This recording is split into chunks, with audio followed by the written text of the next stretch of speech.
सो परमेश्वर के पाक और पवित्र नाम की तारीफ हो कि हम सब खुदावंद की हजूरी में हैं। तो नौजवानों के लिए जो आपको सीखने के लिए मिल रहा है, नौजवानों को, तो जैसे हम जानते हैं कि सारा संसार नौजवानों के पीछे है। संसार जानता है कि ये नौजवान आने वाले कल के लिए इस संसार में जो आगू होंगे, लीडर होंगे।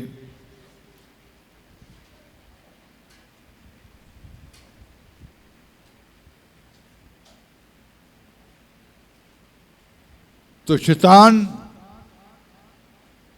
नौजवानों के ही पीछे है कि वो कहता है कि नौजवान अपने आप को उसे दे दें।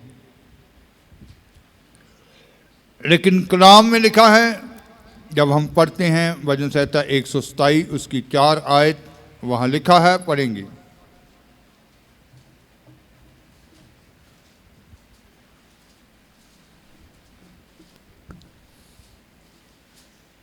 जिवें सूरमे दे हथ विच बाण तिवें जवानी दे पुत्र हन।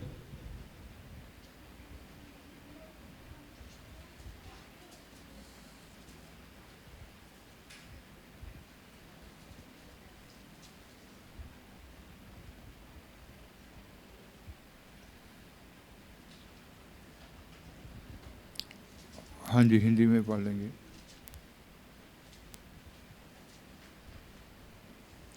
जैसे वीर के हाथ में तीर वैसे ही जवानी के लड़के होते हैं। जैसे वीर के हाथ तीर वैसे ही जवानी के लड़के होते हैं। तो पंजाबी में लिखा, जिवें सूरमे दे हथ बाण तिवें जवानी दे पुत्र हन। वीर के हाथ तीर तिवें जवानी के पुत्र हैं। तो सर्वशक्तिमान परमेश्वर भी चाहते हैं कि जो परमेश्वर की योजनाएं हैं, जो परमेश्वर का कार्य है, इन जवानों के द्वारा,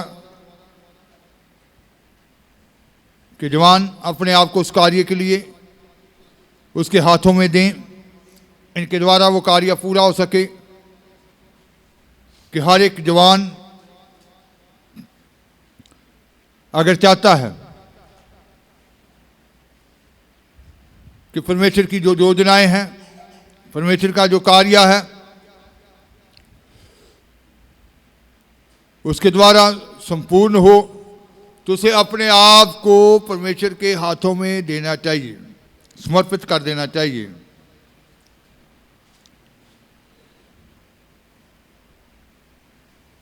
जैसे वीर के हाथ तीर वैसे जवानी के बालक हैं, जवानी के पुत्र हैं, जवानी के पुत्र हैं।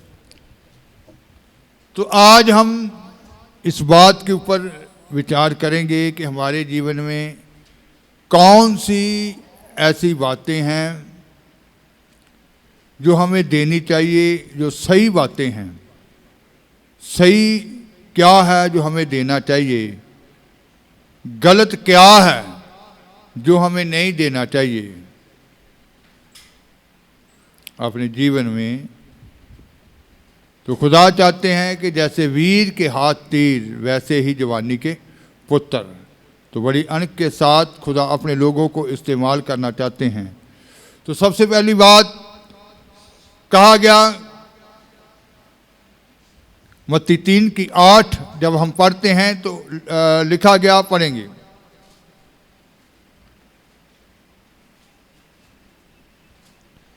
सो तुसी तोबा जोगा फल दियो, इसलिए मन फिराव के योग्य फल लो।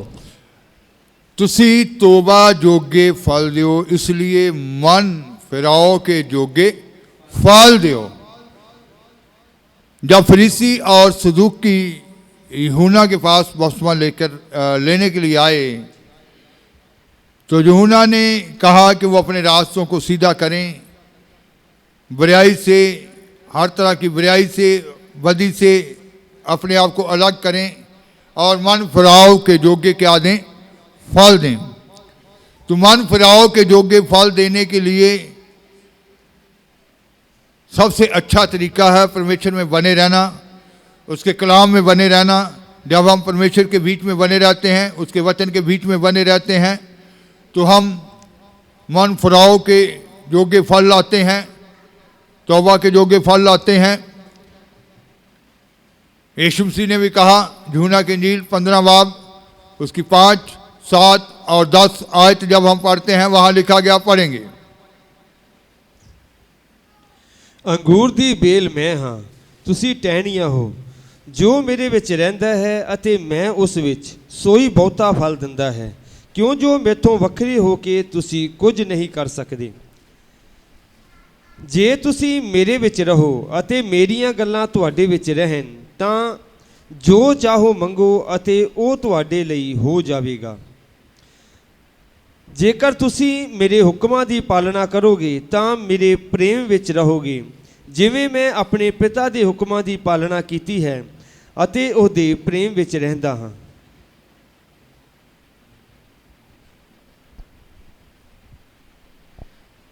मैं दाखलता हूँ, तुम डालियाँ हो। जो यीशु मसीह ने कहा कि मैं दाखलता हूँ, तुम डालियाँ हो। जो मुझ में बना रहता है और मैं उसमें, वह बहुत फल फलता है। जो मुझ में बना रहता है और मैं उसमें, वो बहुत ही फलता है, वो बहुत ही फल लेकर आता है। क्योंकि मुझसे अलग होकर तुम कुछ भी नहीं कर सकते। मुझसे अलग होकर तुम कुछ भी नहीं कर सकते। तो इसका मतलब है कि खुदा के बीच बने रहने से ही हम फल लेकर आते हैं। तो 7वीं और 10वीं आयत में लिखा है, पढ़ेंगे। यदि तुम मुझ में बने रहो और मेरा वचन तुम में बना रहे, यदि तुम मुझ में बने रहो और मेरा वचन तुम में बना रहे, तो जो चाहो मांगो, फिर और जो चाहो मांगो वह तुम्हारे लिए हो जाएगा। यदि तुम मेरी आज्ञाओं को मानोगे तो मेरे प्रेम में बने रहोगे। यदि मेरी आज्ञाओं को मानोगे तो फिर मेरे प्रेम में बने रहोगे। जैसा कि मैंने अपने पिता की आज्ञाओं को माना है और उसके प्रेम में बना रहता जैसा हूं। मैंने अपने पिता की आज्ञाओं को माना और उसके प्रेम में बना रहा हूँ। तो इसका मतलब है कि उसके बीच में बने रहना, उसके वचन में बने रहना, उसके प्रेम में बने रहना, हम मन फिराव के योग्य फल लाते हैं। क्योंकि ये वचन जिसके बीच में हम बने रहते हैं, ये वचन ही आज के जवानों की ताकत है। ये वचन ही आपको वो ताकतवर बनाएगा कि आप दुष्ट का सामना कर सकें। वचन ही आपको वो बल प्रदान करेगा कि हर स्थिति का सामना कर सकें। वचन ही आपको विरोधी का सामना करने के योग्य बनाता है। जैसे 1 यूहन्ना 2:14 में लिखा है, पढ़ेंगे।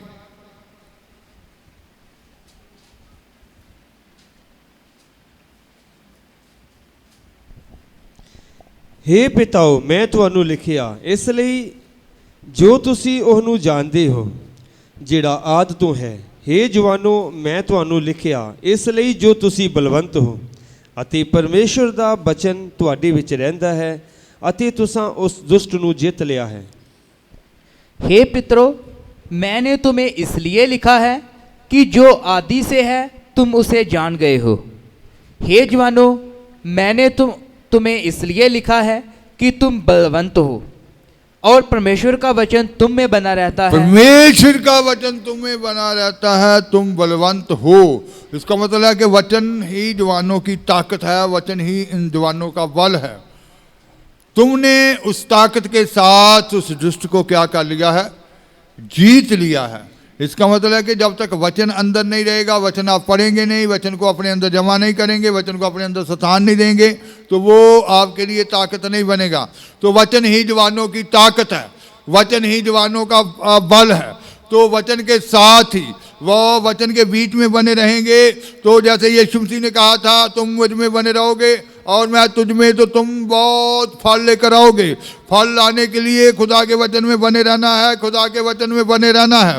तो जब हम खुदा के बीच में बने रहते हैं तो खुदा के लिए फल लेकर आते हैं। तो सबसे पहली बात है कि हमें क्या देना चाहिए, क्या नहीं देना चाहिए। देना है तौबा के जोगे, मन फुराव के जोगे क्या देना है, फल देना है। फिर दूसरी बात है कि अपने शरीर को, अपनी देह को उसको समर्पित कर देना है। जैसा लिखा है रोमिया 6 बाब उसकी 19 आयत जब हम पढ़ते हैं तो वहाँ पौलुस ने कहा, पढ़ेंगे,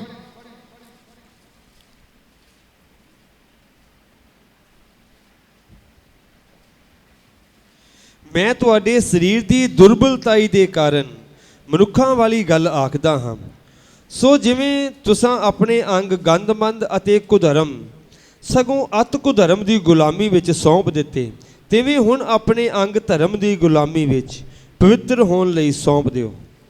मैं तुम्हारी शारीरिक दुर्बलता के कारण मनुष्यों की रीति पर कहता हूँ, जैसे तुमने अपने अंगों को कुकर्म के लिए अशुद्ध कहता कि जैसे तुमने अपने अंगों को पाप के लिए, कुकर्म के लिए, अशुद्धताई के लिए सौंप दिया था, समर्पित कर दिया था और कुकर्म के दास करके सौंपा था, वैसे ही अब अपने अंगों को पवित्रता के लिए धर्म के दास करके सौंप दो। अब अपने अंगों को पवित्रता के लिए समर्पित कर दो। तो इसका मतलब है कि अपने आप को, अपने शरीर को, अपनी देह को परमेश्वर को समर्पित करना है। आगे चलकर पौलुस कहता है, जब हम 12 की पहली और दूसरी आयत पढ़ते हैं, रोमिया 12 बाब उसकी पहली और दूसरी आयत, तो वहाँ पौलुस कहता है, पढ़ेंगे, सो हे भरावो मैं परमेश्वर ਦੀਆਂ ਰਹਿਮਤਾਂ ਦੀ ਖਾਤਰ ਤੁਹਾਡੇ ਅੱਗੇ ਬੇਨਤੀ ਕਰਦਾ ਹਾਂ, ਭਾਈ ਤੁਸੀਂ ਆਪਣੀਆਂ ਦੇਹੀਆਂ ਨੂੰ ਜਿਉਂਦਾ ਅਤੇ ਪਵਿੱਤਰ ਅਤੇ ਪਰਮੇਸ਼ਰ ਨੂੰ ਭਾਉਂਦਾ ਬਲੀਦਾਨ ਕਰਕੇ ਚੜਾਵੋ। ਇਹ ਤੁਹਾਡੀ ਰੂਹਾਨੀ ਬੰਦਗੀ ਹੈ ਅਤੇ ਇਸ ਯੁੱਗ ਦੇ ਰੂਪ ਜਿਹੇ ਨਾ ਬਣੋ, ਸਗੋਂ ਆਪਣੀ ਬੁੱਧ ਦੇ ਨਵੇਂ ਹੋਣ ਕਰਕੇ ਹੋਰ ਸਰੂਪ ਵਿੱਚ ਬਦਲਦੇ ਜਾਓ, ਤਾਂ ਜੋ ਤੁਸੀਂ ਸਿਆਣ ਲਵੋ ਭਾਈ ਪਰਮੇਸ਼ਰ ਦੀ ਚੰਗੀ ਅਤੇ ਮਨ ਪਾਉਂਦੀ ਅਤੇ ਪੂਰੀ ਇੱਛਾ ਕੀ ਹੈ। इसलिए हे भाइयों मैं तुमसे परमेश्वर की दया स्मरण दिलाकर विनती करता हूँ, परमेश्वर की दया स्मरण दिलाकर विनती करता हूँ, स्मरण दिलाकर विनती करता हूँ कि अपने शरीरों को जीवित, अपने शरीरों को क्या करना है, जीवित और पवित्र और परमेश्वर को बावता हुआ बलिदान करके। तो इसका मतलब है कि ये शरीर उसको सौंप देना है, इसको जीवित, पवित्र और उसका बावता मनपसंद बलिदान करके पेश करना है। यही तुम्हारी आत्मिक सेवा है, यही तुम्हारी आत्मिक सेवा है। इस संसार के सदृश्य ना तो बनो, तुम लोग इस संसार के सदृश्य ना बनो, परंतु तुम्हारे मन के नए हो जाने से तुम्हारा चाल चलन भी बदलता तुम्हारे जाए, मन के नए हो जाने से तुम्हारा चाल चलन भी क्या होता जाए, बदलता जाए, जिससे तुम परमेश्वर की बलि और बावती और सिद्ध इच्छा अनुभव से मालूम करते हो, जिससे तुम परमेश्वर की बलि, बावती और परमेश्वर की सिद्ध इच्छा को क्या कर सकते हो, मालूम कर सकते हो। इसका मतलब है कि सबसे पहले अपने आप को, अपने शरीर को, अपनी देह को परमेश्वर को समर्पित करना है, देना है, तभी हम, हमारे अंदर वो पहचान आएगी, तभी हम उसकी बलि, बावती, सिद्ध इच्छा को पहचान सकते हैं कि उसकी योजनाएं हमारे लिए क्या हैं। जब तक हम अपनी देह को उसको समर्पित नहीं करते, अपने शरीर को उसको दे नहीं देते, तब तक हम उसकी इच्छा को जान नहीं सकते। तो अपने शरीर को उसको सौंपना है, उसको देना है। तो पहला ग्रंथियाँ 3 बाब उसकी 16-17 आयत में पौलुस कहते हैं कि पढ़ेंगे, हाँ जी, ਕੀ ਤੁਸੀਂ ਇਹ ਨਹੀਂ ਜਾਣਦੇ ਜੋ ਤੁਸੀਂ ਪਰਮੇਸ਼ਵਰ ਦੀ ਹੈਕਲ ਹੋ ਅਤੇ ਪਰਮੇਸ਼ਵਰ ਦਾ ਆਤਮਾ ਤੁਹਾਡੇ ਵਿੱਚ ਵਸਦਾ ਹੈ। ਜੇ ਕੋਈ ਪਰਮੇਸ਼ਵਰ ਦੀ ਹੈਕਲ ਦਾ ਨਾਸ਼ ਕਰੇ ਤਾਂ ਪਰਮੇਸ਼ਵਰ ਉਹਦਾ ਨਾਸ਼ ਕਰੇਗਾ, ਕਿਉਂ ਜੋ ਪਰਮੇਸ਼ਵਰ ਦੀ ਹੈਕਲ ਪਵਿੱਤਰ ਹੈ ਅਤੇ ਇਹੋ ਤੁਸੀਂ ਹੋ। क्या तुम नहीं जानते कि तुम परमेश्वर का मंदिर हो और परमेश्वर का आत्मा तुम में वास करता है? क्या तुम नहीं जानते कि तुम परमेश्वर का मंदिर हो और परमेश्वर का आत्मा तुम्हारे बीच में वास करता है? यदि कोई परमेश्वर के मंदिर को नष्ट करेगा तो परमेश्वर उसे नष्ट करेगा, यदि कोई परमेश्वर के मंदिर को नष्ट करेगा तो परमेश्वर उसको क्या कर देगा, नष्ट कर देगा। क्योंकि हाँ जी, क्योंकि परमेश्वर का मंदिर पवित्र है और वह तुम हो। परमेश्वर का मंदिर पवित्र है, वह कौन है, तुम लोग हो। तो इसका मतलब है कि अपने शरीर को खुदा को देना है, तो जैसे एक समय था कि अपने अंग पाप के लिए, कुधर्म के लिए दिए हुए थे, अशुद्धताई के लिए दिए हुए थे। अब अपने सारे अंगों को पवित्रताई के लिए देना है और अपनी देह को जीवता पवित्र मन भावता बलिदान करके पेश करना है, ताकि हम उसकी बलि भावती और सिद्ध इच्छा को पहचान सकें और अपनी देहियों से परमेश्वर की महिमा कर सकें। जैसा पहला कुरिन्थियों 6:20 में लिखा है कि हमने इस देही के द्वारा उसकी क्या करनी है, महिमा करनी है। पढ़ेंगे। ਤੁਸੀਂ ਤਾਂ ਮੁੱਲ ਨਾਲ ਲਏ ਹੋਏ ਹੋ, ਇਸ ਲਈ ਆਪਣੀ ਦੇਹੀ ਨਾਲ ਪਰਮੇਸ਼ਰ ਦੀ ਵਡਿਆਈ ਕਰੋ। क्योंकि दाम देकर मोल लिए गए हो, इसलिए अपनी देह के द्वारा परमेश्वर की महिमा तो करो। देह के द्वारा परमेश्वर की महिमा करनी है, देना है खुदा को, तो तौबा जोगे मन फराओ के जोगे फल देना है और अपनी देह को देना है। इसको पाप के अंग नहीं बनाना है, कुधर्म के अंग नहीं बनाना है, बल्कि पवित्रताई के अंग बनाना है, धार्मिकता के अंग बनाना है और अपनी देह को पवित्रताई के लिए उसको क्या करना है, समर्पित करना है। तो नहीं देना, क्या नहीं देना चाहिए जो गलत है। तो जैसे यूसुफ के बारे में लिखा कि उसने अपनी देह को पोतीफर की तीमी के साथ विचार करने के लिए नहीं दिया। उत्पत्ति 39 बाब उसकी 9 आयत जब हम पढ़ते हैं तो वहां लिखा गया, पढ़ेंगे उत्पत्ति 39 की 9।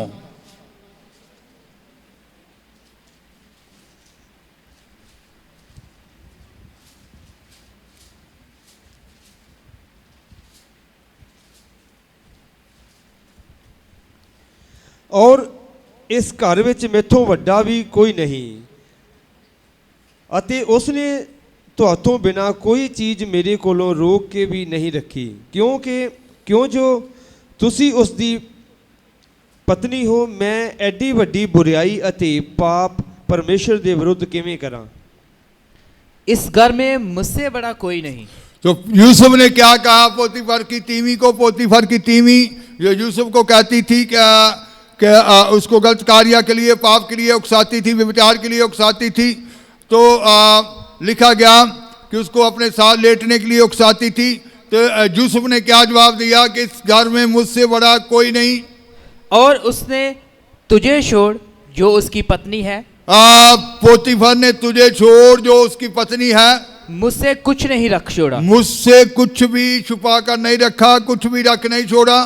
इसलिए भला मैं ऐसी बड़ी दुष्टता करके परमेश्वर का अपराधी क्यों बनूं? मैं ऐसी दुष्टता करके परमेश्वर का अपराधी क्यों बनूं?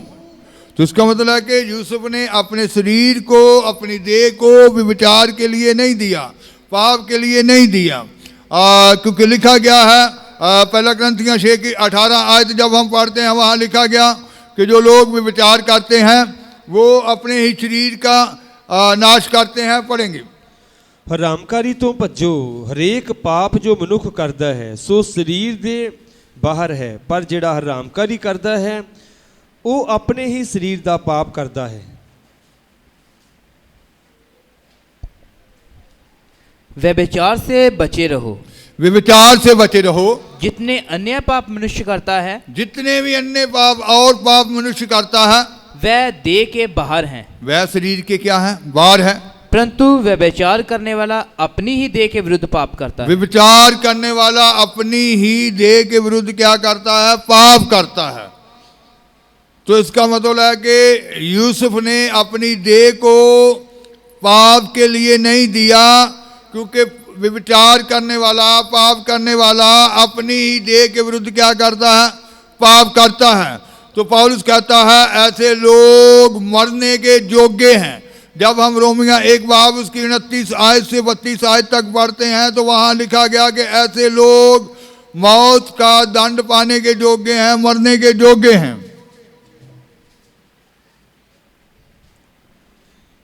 ਉਹ ਹਰ ਪ੍ਰਕਾਰ ਦੇ ਕੁਧਰਮ, ਬਦੀ, ਲੋਭ ਅਤੇ ਬੁਰਾਈ ਨਾਲ ਭਰੇ ਹੋਏ ਸਨ। ਖਾਰ, ਘਾਤ, ਝਗੜੇ, ਛਲ ਅਤੇ ਬਦਨੀਤੀ ਨਾਲ ਭਰਪੂਰ ਹੋ ਗਏ। ਲਾਵੇ ਲੁਤਰੇ, ਨਿੰਦਕ, ਪਰਮੇਸ਼ਰ ਦੇ ਵੈਰੀ, ਧੱਕੇਖੋਰੇ, ਹੰਕਾਰੀ, ਸ਼ੇਖੀਬਾਜ਼, ਬਦੀਆਂ ਦੇ ਉਸਤਾਦ, ਮਾਪਿਆਂ ਦੇ ਅਣਆਗਿਆਕਾਰ, ਨਿਰਬੁੱਧ, ਨੇਮ ਤੋੜਨ ਵਾਲੇ, ਨਿਰਮੋਹ ਅਤੇ ਨਿਰਦਈ ਹੋਏ। ਅਤੇ ਉਹ ਪਰਮੇਸ਼ਰ ਦੀ ਵਿਧੀ ਜਾਣ ਕੇ ਭਾਈ ਇਹੋ ਜਿਹੇ ਕੰਮ ਕਰਨ ਵਾਲੇ ਮਰਨ ਦੇ ਯੋਗ ਹਨ। ਨਿਰੇ ਆਪ ਹੀ ਨਹੀਂ ਕਰਦੇ, ਸਗੋਂ ਕਰਨ ਵਾਲਿਆਂ ਤੋਂ ਵੀ ਪ੍ਰਸੰਨ ਹੁੰਦੇ ਹਨ। इसलिए वह सब प्रकार के अधर्म, वह सब प्रकार के अधर्म, दुष्टता और दुष्टता, और लोभ, लोभ, और बैर भाव से भर गए, हाँ जी, और डाह और हत्या और झगड़े और छल और ईर्ष्या से भरपूर हो गए, और चुगलखोर, बदनाम करने वाले, परमेश्वर से घृणा करने वाले, दूसरों का अनादर करने वाले, अभिमानी, डींगमार, बुरी बुरी बातों के बनाने वाले, माता पिता की आज्ञा ना मानने वाले, निर्बुद्धि, विश्वासघाती, माया रहित और निर्दयी हो गए। वह तो परमेश्वर की ये विधि जानते हैं कि ऐसे ऐसे काम करने वाले मृत्यु के दंड के योग्य हैं, तो भी ना केवल आप ही ऐसे काम करते हैं वरन करने वालों से भी प्रसन्न होते हैं। वह जानते हैं, परमेश्वर की इस विधि को जानते हैं कि ऐसे जितने काम हमने पढ़े हैं, क्योंकि ऐसे काम कहता करने वाले मरने के क्या है, योग्य हैं। तो इसका मतलब है कि अपने शरीर को पाप के लिए नहीं देना चाहिए, क्योंकि ये हमारा शरीर जो है परमेश्वर की इच्छा, पहला थिस्सलुनीकियों 4 बाब की 3 आयत में लिखा है कि इस शरीर से उसकी इच्छा पवित्रताई की है।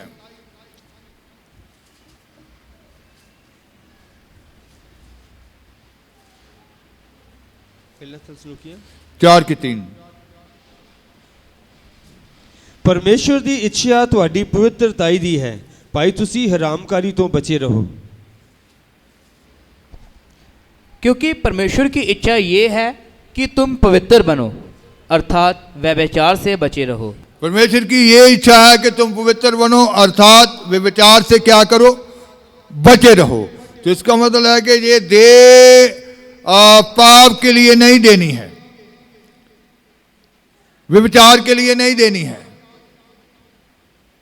ये शरीर खुदा का मंदिर है, ये शरीर खुदा का भवन है।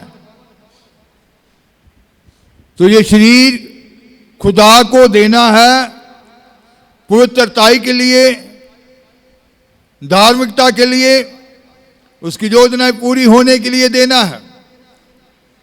और फिर दूसरा आदमी दानिएल था, जिसके बारे में लिखा कि अपने शरीर को भ्रष्ट होने के लिए नहीं दिया, संसारिक ऐसी बात ऐसे भोजनों से जिससे शरीर भ्रष्ट हो जाता है। जैसे आज नौजवान नशे के लिए शरीर को देते हैं, ऐसे ऐसे भोजन, ऐसे ऐसी वस्तुएं खाने वाली जो उनको भ्रष्ट करती हैं। लेकिन दानिएल के बारे में लिखा कि उसने अपनी देही को इन कामों के लिए नहीं दिया। दानिएल 1 बाब उसकी 8वीं आयत।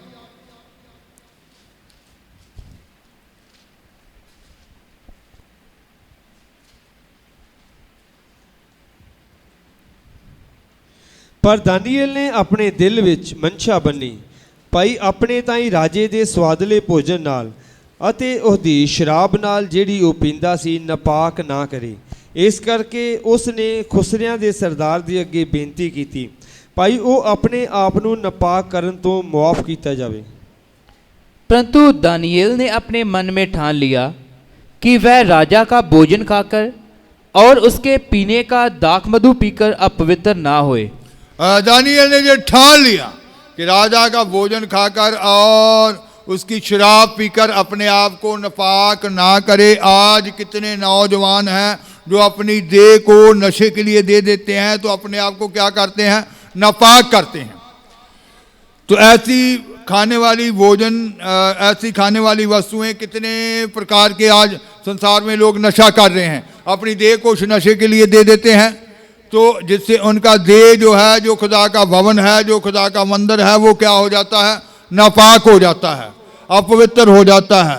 तो दानिएल ने अपने मन में ये ठान लिया था कि वो राजे के स्वादिष्ट भोजन से और उसकी शराब से अपने आप को नापाक नहीं करेगा। तो इसका रिजल्ट क्या हुआ कि वो प्रार्थना योद्धा बन गया, वो खुदा की इच्छा को पूरा करने वाला बन गया और खुदा में बढ़ने वाला बन गया। और जब हम दानिएल 9 बाब उसकी 23 आयत पढ़ते हैं तो वहाँ लिखा गया, पढ़ेंगे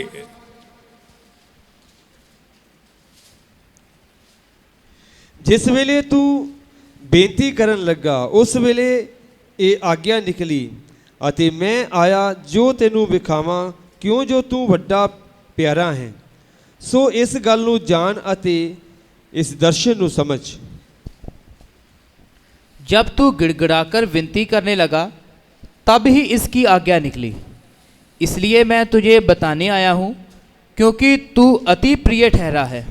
तू अति प्रिय ठहरा है, तू परमेश्वर का प्यारा बन गया है, क्योंकि तूने अपनी देह को नशे के लिए नहीं दिया, नफाक करने वाली वस्तुओं को नहीं, वस्तुओं के लिए नहीं दिया। तू परमेश्वर का क्या बन गया है?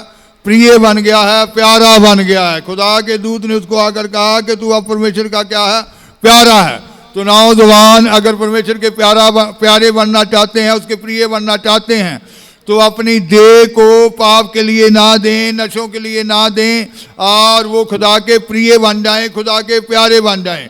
जब हम ये ठान लेते हैं कि अपनी देह को इन कामों के लिए नहीं देना, तो फिर वो हमसे प्रसन्न होता है और हमारे जिस्म से, हमारी शरीर से उसकी योजनाएं पूरी होती हैं, क्योंकि वो हमें चाहता है। जैसे हमने पहली वर्ष पढ़ी, क्या पढ़ा था कि जैसे वीर के हाथ तीर, सूरमे के हाथ बाण, वैसे जवानी के पुत्र हैं।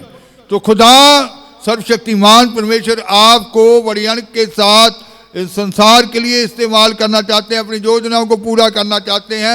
आपके द्वारा उस कार्य को जो ठान रखा प्रभु ने इस पृथ्वी के ऊपर, वो पूरा करना चाहते हैं। तो फिर देना है तो मन फिराओ के योग्य फल देना है तो अपनी देही को पवित्र होने के लिए उसको समर्पित करना है। नहीं देना है तो देही को पाप के लिए नहीं देना है, नशों के लिए नहीं देना है, ताकि आप उसके प्रिय बन जाएं, आप उसके प्यारे बन जाएं, क्योंकि खुदा आपसे प्रेम करते हैं। आप जब उसके प्यारे बन जाएंगे तो फिर आपके जीवन से उसकी हर योजना क्या हो जाएगी? पूरी हो जाएगी। वो फिर आपके द्वारा जो कार्य है वो फिर क्या हो जाएगा? पूरा हो जाएगा। तो आज के बाद जितने नौजवान हैं, जैसे आज के कलाम में हमने सुना कि क्या देना है, क्या नहीं देना है, दो, वो फल दो जो खुदा आपसे चाहते हैं। वो फल उसके बीच में बने रहने से, उसके कलाम में बने रहने से ही आता है, क्योंकि उसका वचन आपकी ताकत है जो आपको फल लाने के लिए योग्य बनाएगा। और अपनी देह को दो ताकि बलि बावती सिद्ध इच्छा को जान सको। तो आज इस देह को पाप के लिए ना दो, निकल आओ उस पाप की दलदल से, निकल आओ उन नशों से और परमेश्वर के प्रिय बन जाओ। आंखें बंद करेंगे, दुआ की हालत में होंगे।